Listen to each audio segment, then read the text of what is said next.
достар, Жылотехник каналының көрермендері, бүгін сіздерге лего роботтарды кез келген тестілеу кезінде қолданатын әдісін көрсететін боламын.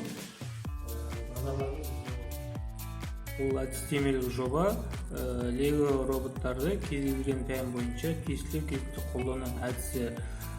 Мысалы, ол қалай болуы мүмкін? Біздер бір пәнді таңдайық.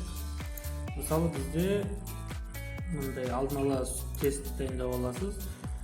Мысалы, әдебиет пәні суретте Абай Құнанбаев белгіленген.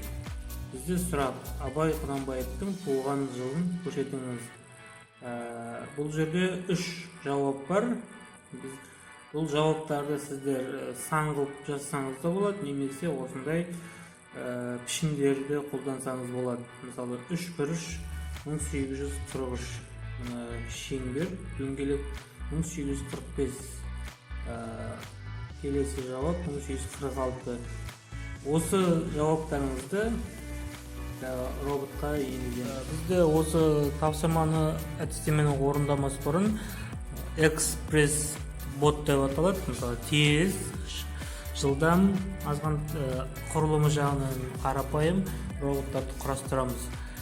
Яғни сосын арнайы бағдарлама жазамыз да, мына роботтың тетіктеріне жауаптарды жасырамыз. Мысалы, 3-1-4-1, мысалы, дөңгелек.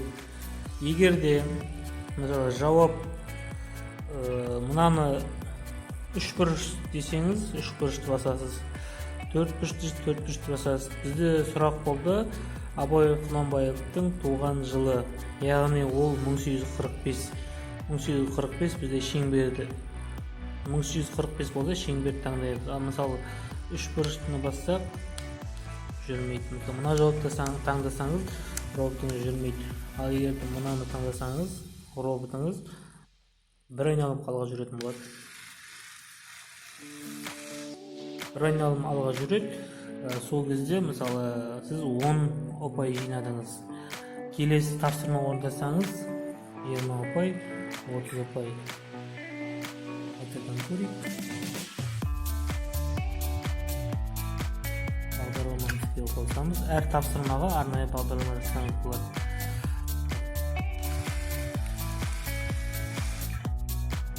Алға жүреді, айналым тоқтайды. Тура сол секілді қарама-қарсы жақтарында екінші роботты қойсаңыз болады. Бір сыныпты 2 топқа бөліп сұрақтар жасырасыз.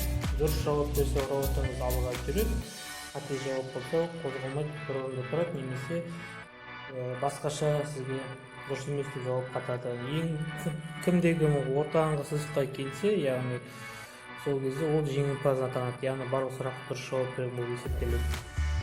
Осы әдістеменің бағдарлама жөнінде айтып өтейін. Бізде манағы тапсырмаларды орындау кезінде қолданылатын бағдарламамыз. Яғни бізде бірінші неге жетті? Бізде мысалы бірінші орындайтын тапсырмамыз ол кнопка управления. Кнопка управления мысалы қазір таңдап жатыр. Яғни жауапты 3 жұмсауда 3 жұмсаға байланысты.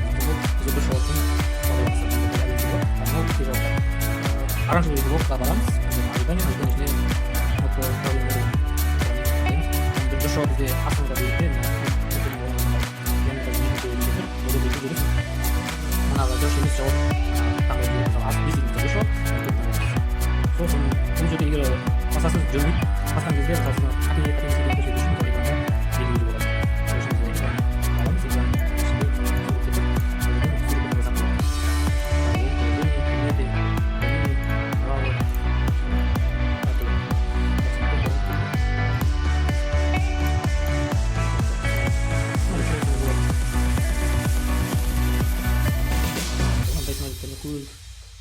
предметы информации.